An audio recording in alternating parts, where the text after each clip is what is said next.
नमस्कार शुभ सन्ध्या। आज के शनिवार 30 नवेम्बर 2024 बाकचक्रे नतून पथ चला विवेकानंद घरे घरे आज के 186तम अर्थात 186 साप्ताहिक धारावाहिक बक्तृतामालाय आपनादेर सकलके सादर अभ्यर्थना और आमंत्रण जानिए आजकेर आमादेर अनुष्ठान शुरू करछि। अनुष्ठानेर विषय एवं बक्ता अपरिवर्तित। विषय स्वामी विवेकानंदेर पत्रावली एवं बक्ता श्री तरुण गोस्वामी जार परिचय निष्प्रयोजन। और आज के नतून करे बलार किछु नेই। आमरा आज के এই অনুষ্ঠান শুরুর আগে আমাদের সেই পরিচিত প্রার্থনা সঙ্গীত যেটা গেয়েছেন আমাদেরই বাকচক্রের পরিচালক মণ্ডলী সিনিয়র মোস্ট সদস্য শ্রী রমেশচন্দ্র বন্দ্যোপাধ্যায় সেই প্রার্থনা সঙ্গীত শুনে এবং এই অনুষ্ঠান সম্প্রচারের দায়িত্ব যারা আছে প্রাণারাম গোষ্ঠী শ্রী পবিত্র সুর তাকে ধন্যবাদ জানিয়ে আমরা এই অনুষ্ঠান শুরু করি। আশা করি এনজয় করবেন। নমস্কার।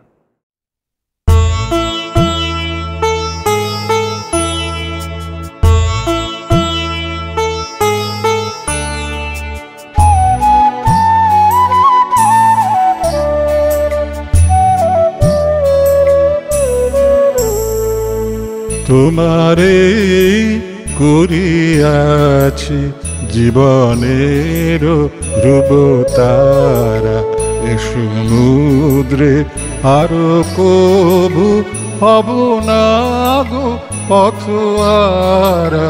তোমারে করিয়াছি জীবনের ধ্রুবতারা।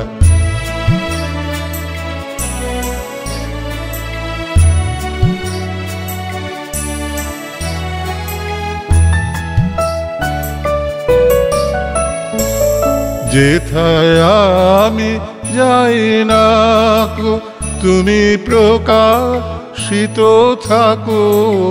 যেথায় আমি যাই না গো তুমি প্রকাশিত থাকো। অকুল নয়ন জলে ঢালো গো কিরণ ধারা। তোমারে করিয়াছি জীবনের ধ্রুবতারা।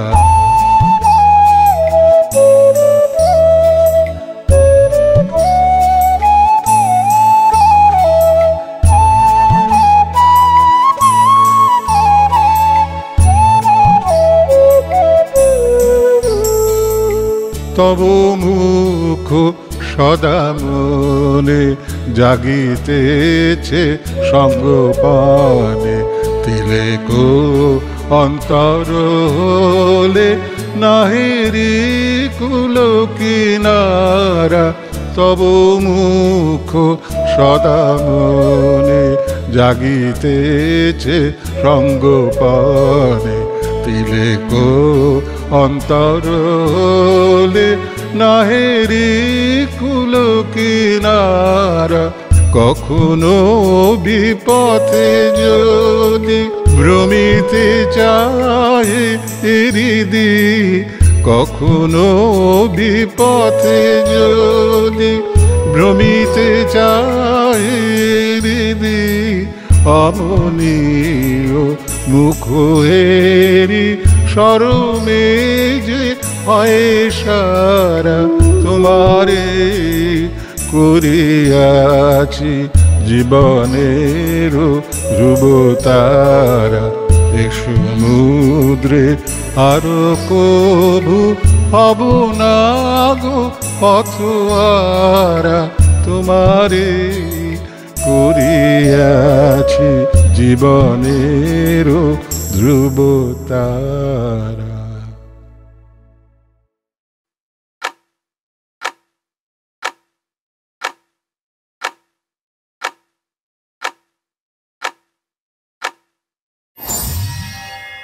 नमस्कार। चिठीपत्र शुरू হয়েছিল 1888 সালে। আমরা 1897 সালে এসে পৌঁছেছি। স্বামীজি প্রথমবার পাশ্চাত্য থেকে ভারতবর্ষে ফিরে এসেছেন এবং সেখানে আমরা যে গতবার যে চিঠি পাঠ করেছি সেটা স্বামীজি চিঠিটা লিখছেন মেরি হেলকে যে আস্তে আস্তে সব কিছু জিনিস স্বামীজির পক্ষে অনুকূল হয়ে আসছে। ক্ষণিকের জন্য অনুকূল হয়েছিল বটে ভারতবর্ষে, তার প্রতিকূলতাও তাকে অনেক সামনাসামনি করতে হয়।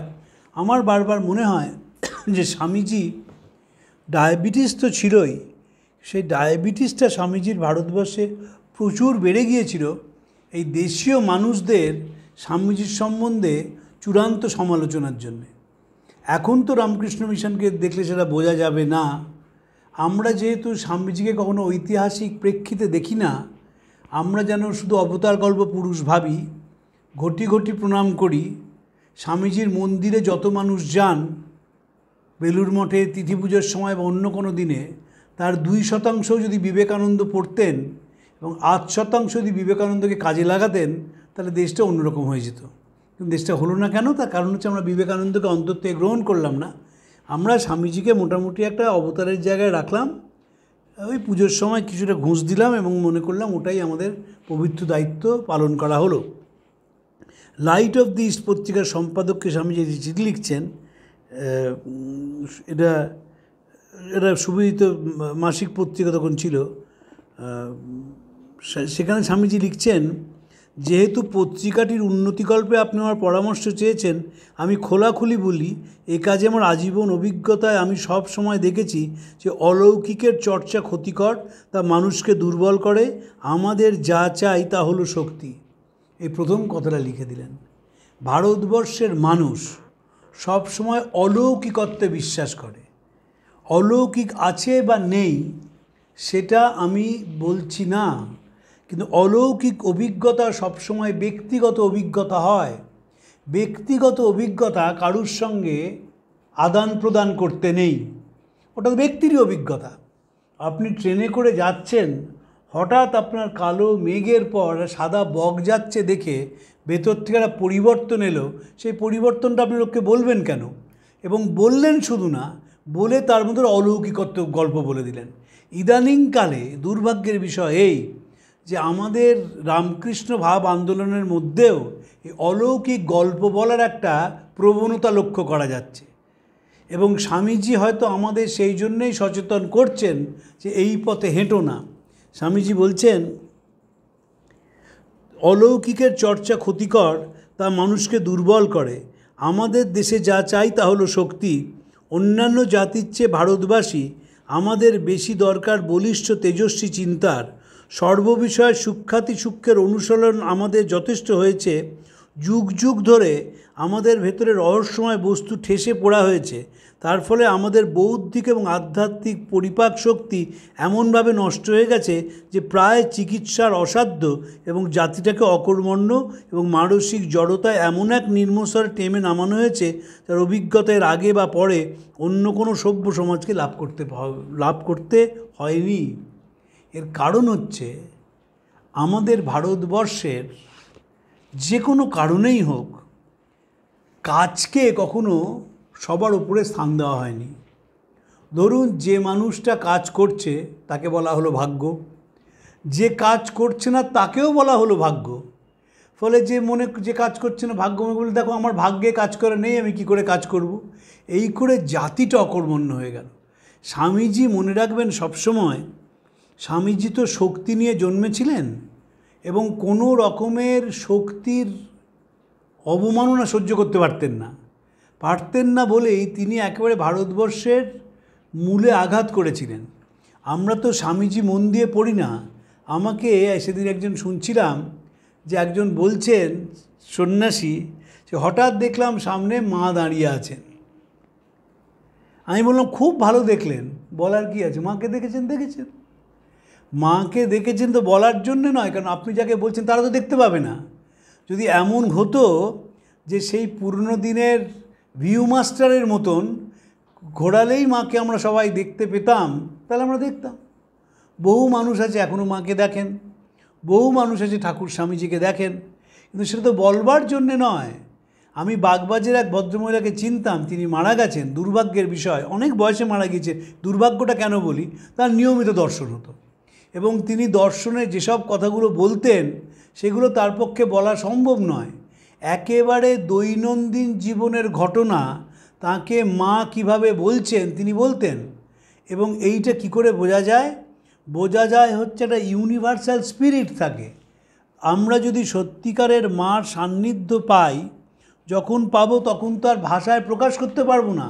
স্বপ্নে শারদামণিকে দেখলে আপনি আবার বলতে পারবেন নাকি লোককে? আনন্দে বিভোর হয়ে যাবেন, স্বাভাবিক সেটা। কিন্তু আমাদের একটা অলৌকিক বলার একটা টেন্ডেন্সি দেখা যাচ্ছে। আসলে ওই সবকটাই হচ্ছে আমরা না আস্তে আস্তে মেকি ভক্তে পরিণত হচ্ছি। ভক্তিযোগ তো সবচেয়ে কঠিন, কারণ যার ভক্তি আছে সে সর্বভূতে তার ইষ্টকে দেখে। সর্বভূতে ইষ্টকে দেখা খুব কঠিন। ঠাকুরকে মথুরমোহন নিয়ে গেছেন গণিকালয়, সেইখানে গিয়ে ঠাকুর সমাধিস্থ হচ্ছেন। গণিকারা জিজ্ঞেস করছে, বাবা তুমি কে?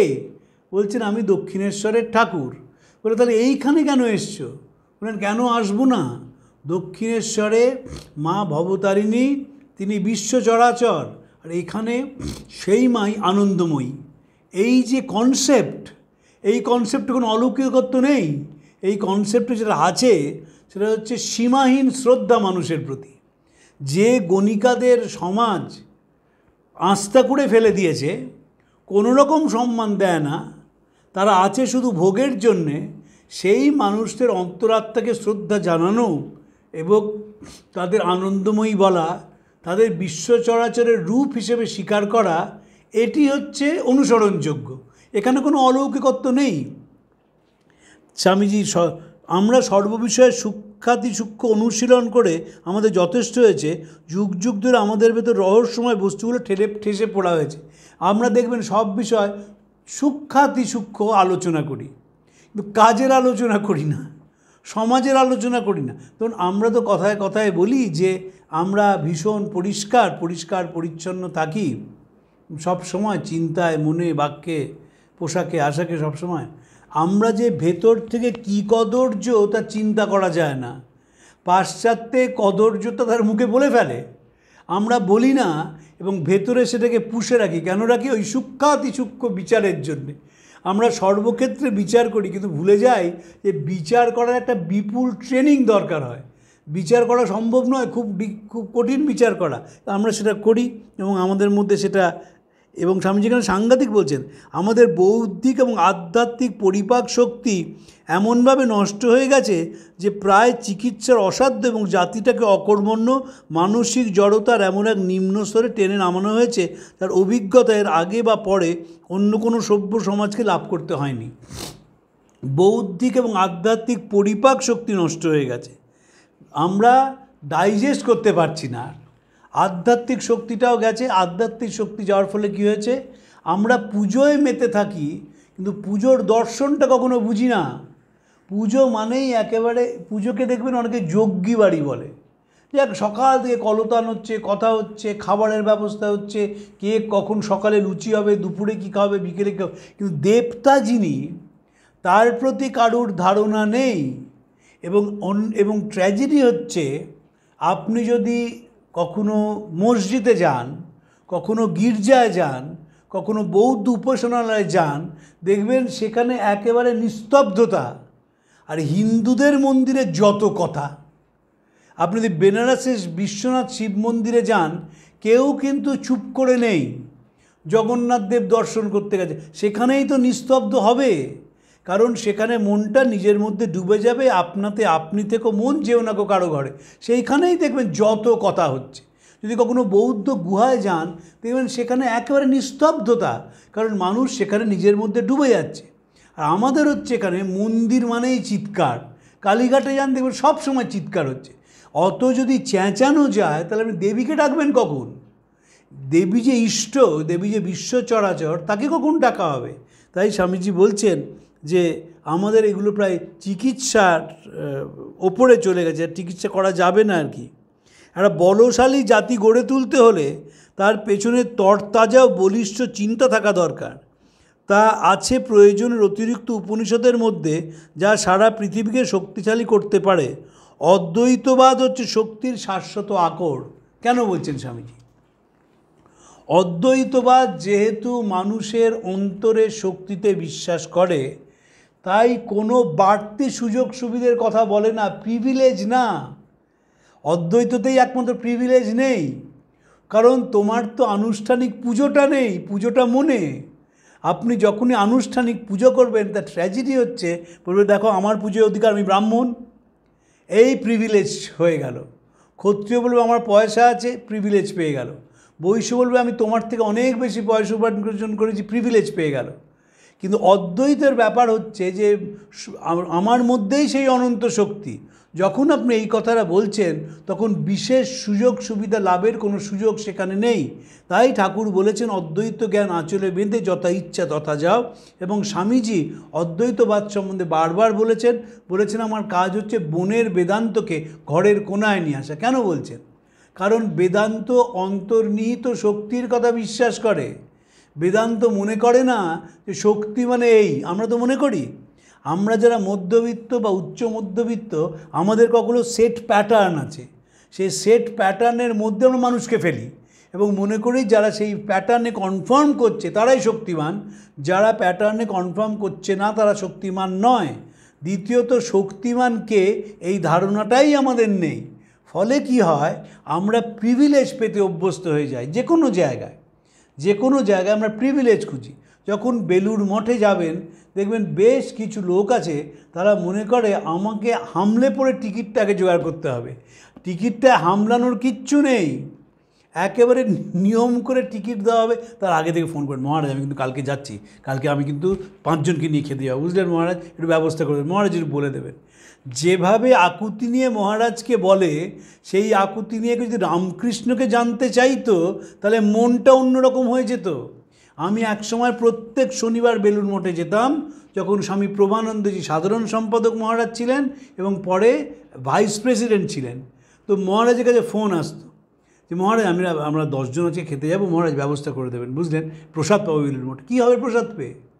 আসল জিনিসের প্রসাদ নাও, ঠাকুরের কাছে গিয়ে বসো, সেখানে মনটাকে অদ্বৈতভাবে রাঙিয়ে ফেলো। স্বামীজি শিষ্যকে বলছেন যদি অদ্বৈতে বিশ্বাস করিস, মানুষের কাছে গিয়ে বল তোমার মধ্যে অনন্ত শক্তি এবং ঘরকন্যা শিক্ষা দে। সেটা আমরা করি না এবং করবার চেষ্টাও করি না। জাতি গড়ে আছে, অদ্বৈতবাদ হচ্ছে শক্তির শাশ্বত আকর, কিন্তু তাকে কাজে লাগানো দরকার।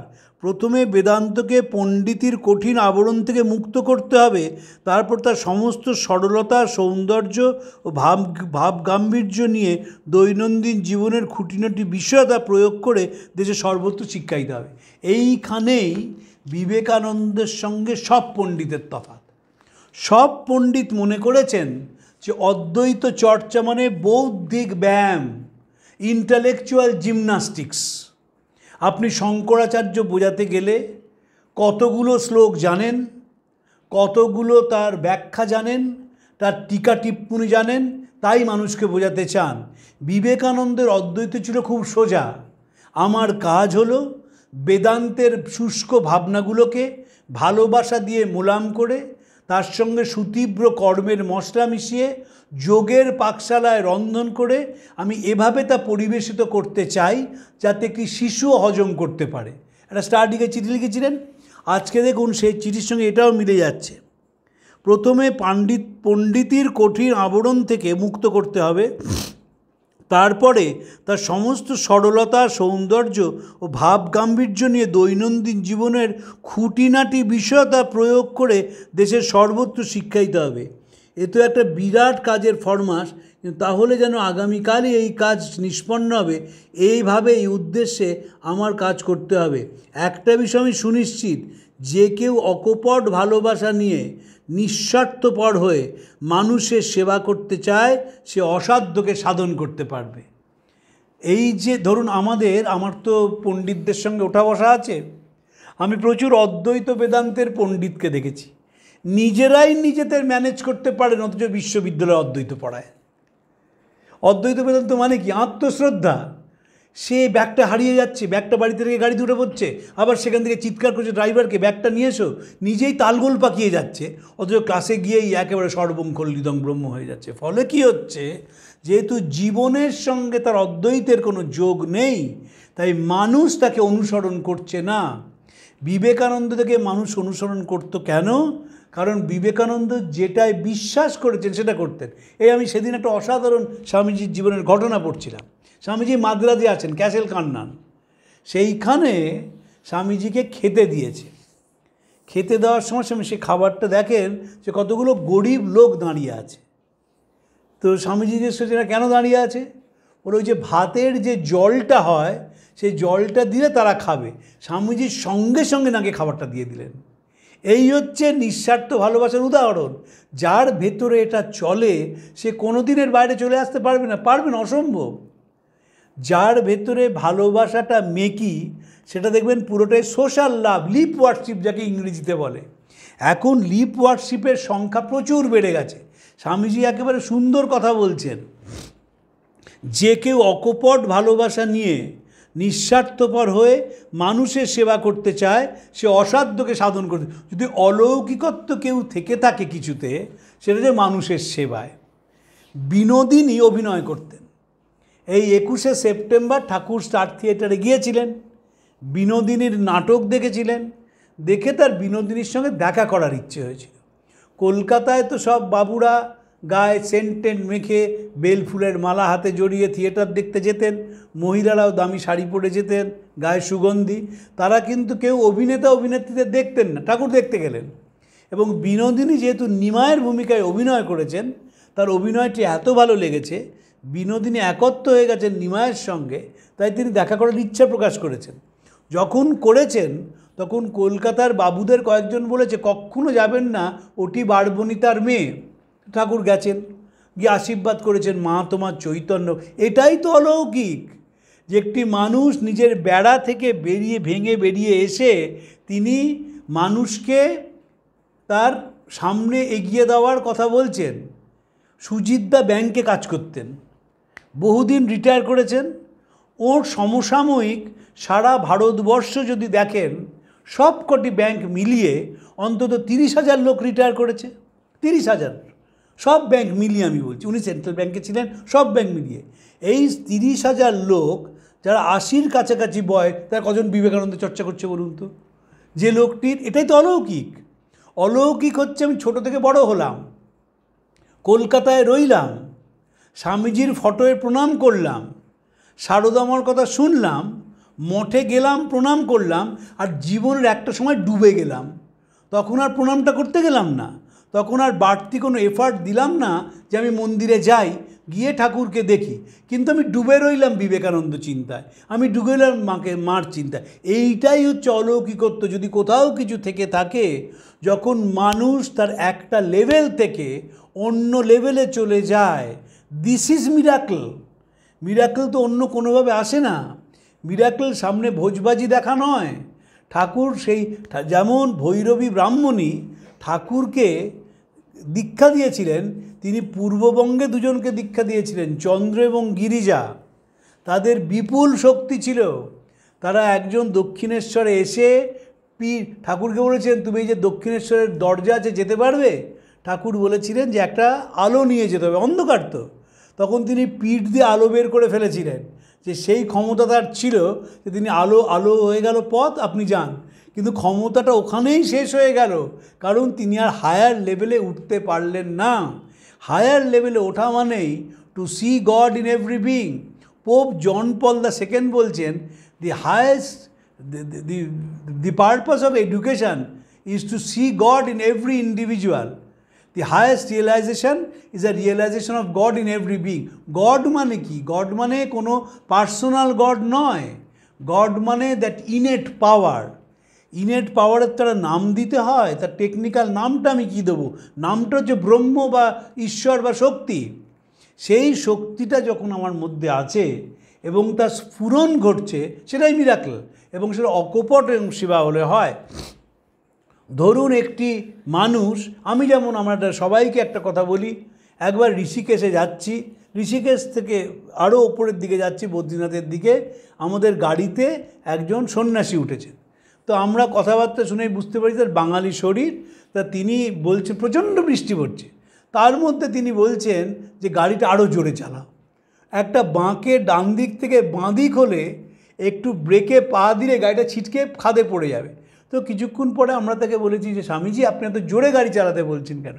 বললেন তার একটা ছোট্ট 2 কামরার আশ্রম আছে।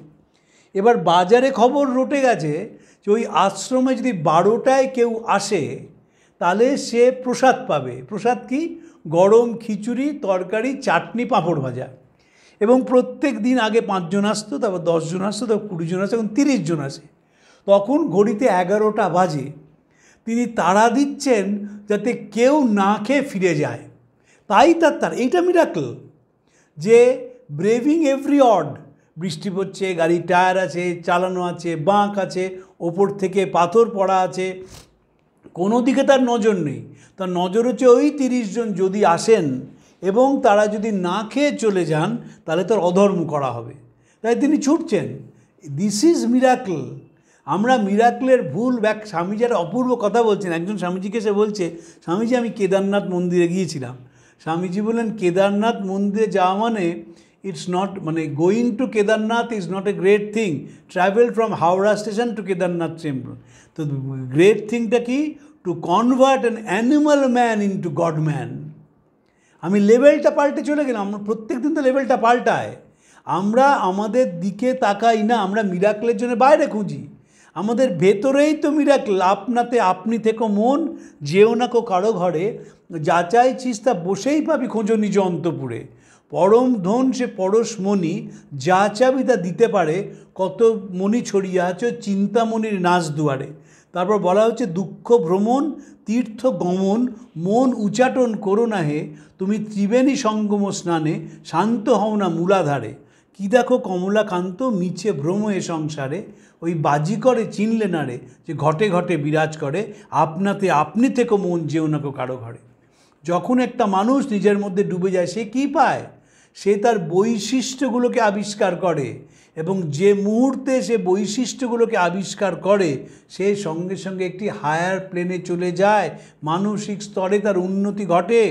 যেমন ক্রিয়াযোগে বলা হচ্ছে, প্রাণের গতি হচ্ছে মূলাধার, স্বাধিষ্ঠান মণিপুর, অনাহত আজ্ঞা বিশুদ্ধ, অনাগত বিশুদ্ধ আজ্ঞা এবং সহস্রারে গিয়ে যখন মন পৌঁছায় তখন মনটি সর্বজনীন মন হয়ে যায়, এবং সেই মিরাকলটায় মানুষ তখন যখন নিজেকে দেখে সে অবাক হয়ে যায়। একটি ছেলে, সে রাজার ছেলে, দেখতো বাড়ির বাইরে দিয়ে প্রতিদিন মৃতদেহের মিছিল যায়, কত বাচ্চাই তো দেখে মৃতদেহের মিছিল যাচ্ছে। সেই ছেলেটা প্রশ্ন করলো যে কেন মানুষ কাঁদতে কাঁদতে মৃতদেহের সঙ্গে যায়? তার বাবা রাজা, মা রানী, নানা গুরুজন তাকে নানাভাবে বোঝানোর চেষ্টা করলেন, বাচ্চাটা শুনল না। তার বিবাহ দেওয়া হলো, একটি সন্তান হলো, তাও সে শুনল না যে এত যন্ত্রণা কিসের, কেন প্রতিদিন বিলাপ করতে করতে যায় মৃত আত্মীয়রা। 40 বছরে ঘর ছেড়ে দিল, এবং রাজার ছেলে সাধারণ পোশাক পরে সাধারণ মানুষের মধ্যে মিশে আত্মানুসন্ধানে ডুবে গেলেন, এবং 48 বছর যখন তিনি বোধিপ্রাপ্ত হলেন, 48 বছর তিনি মানুষকে তার বোধিপ্রাপ্তের অভিজ্ঞতা বললেন এবং তাদের জাগিয়ে তুললেন। তার যে কথা বহুজন হিতায় বহুজন সুখায়, সেটি স্বামীজি ব্যবহার করেছেন, বুদ্ধদেবের কথা। এবং স্বামীজি বলছেন, when I meditate upon Buddha I become Buddha. এবং বুদ্ধিজম যে ওয়ে অফ লাইফ, সেইটা স্বামীজি বারবার বলেছেন যে জীবনের একটা ওয়ে অফ লাইফ, যেমন Hinduism is a way of life. আমাদের কিচ্ছু নেই। আপনি মন্দিরে না গিয়ে, পুজো অর্চনা না করে, মোটা পইতে না পড়ে, নিরামিষ না খেয়ে আত্মানুসন্ধানে ডুবে যেতে পারবেন। আপনাকে কেউ বলবে না তোমাকে মন্দিরে যেতেই হবে রোববার, কেউ বলবে না যে উপাসনালয় তোমাকে দিনে 3 বার অন্তত যেতে হবে। আমার কিচ্ছু নেই, আমার যেটি আছে সেটি চোখের জল মুছানোর ব্রত। তাই অকপট এবং নিঃস্বার্থ প্রেম হলে মানুষের জীবন পাল্টে যায়, এবং সেই মিরাকলের কথা স্বামীজি বারবার বলেছেন। সেই মিরাকলকেই শক্তি বলা হয়। শক্তিটা কোথায়? যে জাতির তেজটা কোথায়? একটা 20 বছরের ছেলে সে দেশমাতৃকার জন্য নিজেকে উৎসর্গ করলো, এটাই তো মিরাকল। এটি 39 বছরের ছেলে, সে আমেরিকায় বসে দেশের গরিব মানুষের কথা ভাবছে। কেউ ভাবে নাকি? এখনও যারা আমেরিকায় যায় তারা দেশের মানুষের কথা ভাবে? কিচ্ছু ভাবে না। 1% ভাবে, বাকি শতাংশ ওখানেই তারা জীবনযাত্রায় সোয়েড হয়ে যায়। সেই লোকটি আমেরিকা থেকে চিঠি লিখছে, বরানগরে অনেক গরিব গুরবো আছে, একটা বড় চালা চাই, তাদের জুটি আনা চাই, ম্যাজিক লণ্ঠন দিয়ে গ্লোব দিয়ে পড়াতে হবে, ওসব পুঁথিপাত্রার কাজ নয়, মুখে মুখে শিক্ষা দাও, যদি পারো তবে বুঝবো তোমরা মরদ আমার কাজে আসবে। আমেরিকায় বসে ভাবছেন, সিমলা স্টেটে বসে ভাবছেন না, আমেরিকায় বসে দেশের মানুষের কথা ভাবছেন। সেখানে অধঃপতিত মানুষকে শিক্ষা দিতে হবে সেই কথা ভাবছেন। বলছেন যে শিক্ষা ছড়িয়ে দাও চতুর্দিকে। অখণ্ডানন্দজি তার গুরুভাইকে বলছেন, রাজপুতানায় গ্রামে গিয়ে শিক্ষা ছড়াও, যদি প্রয়োজন হয় নিরামিষ খেয়ে থাকো, কারণ বহুজন হিতায় বহুজন সুখায় তোমার জীবন। এ কল্পনা করে কেউ করেছে নাকি ভারতবর্ষে? ভারতবর্ষের ইতিহাসে আদিকাল থেকে এ অবধি কেউ বিদেশে গিয়ে এই কাজটা করেছে নাকি? করেছেন বলেই তিনি তার শক্তি স্ফুরণ ঘটাতে পেরেছিলেন, করেছেন বলেই তিনি বলতে পারেন আমার চিঠি যে পড়বে সে আমার শক্তি পাবে, করেছেন বলেই তিনি বলতে পারেন ঠাকুর যাকে মা কালী বলতেন আমার এই দেহে ঢুকে গেছে, আমাকে কাজ করিয়ে বেড়ায়, থিতু হয়ে বসতে দেয় না। কে বলতে পারে? যার ভেতরে সেই পরিবর্তনটা ঘটে গেছে, যার জীবনটা মানুষের জন্য উৎসর্গীকৃত। গরিবদের কথা বলা হচ্ছে, গিরিশ ঘোষ এসে বলেছেন তুমি উত্তর দাও, তোমার বেদে কি এর উত্তর আছে? আগে যাতে যেখানে 20টা পাত পড়তো এখন সেখানে গৃহিণী দুদিন অভুক্ত আছেন, অনাথ বালকটাকে সবাই ঠকিয়ে খেয়েছে, বিধবার সর্বস্ব অপহরণ করেছে, তুমিই বলো কি করবে? স্বামীজি স্থান ত্যাগ করলেন, চোখের জল পড়ছে। শিষ্যকে গিরিশ ঘোষ বলছেন তোর গুরুকে কেন মানি জানি? সে মহাপ্রাণতার জন্য মানি, যেই মানুষের দুঃখ শুনেছে সে কাঁদতে শুরু করে দিয়েছে। এবং আমরা সে দেখব স্বামীজির ছোট বোন আত্মহত্যা করেছেন। স্বামীজি প্রমোদা দাস মিত্রের বাড়িতে আছেন, তিনি বলছেন যে আপনি বেদান্তের সন্ন্যাসী, আপনি কাঁদছেন? বললেন বেদান্তি হয়েছে বলে কী হয়েছি? চোখের জল সব ধোঁয়া হয়ে গেছে নাকি? এই বেদান্তকে জীবনে প্রয়োগ করা। স্বামী সদানন্দজি তিনি স্বামীজির প্রথম সন্ন্যাসী শিষ্য ছিলেন। গৃহী শিষ্য প্রথম ছিলেন হরিপদ মিত্র, তার স্ত্রী, বেলগাঁওয়ের ফরেস্ট অফিসার।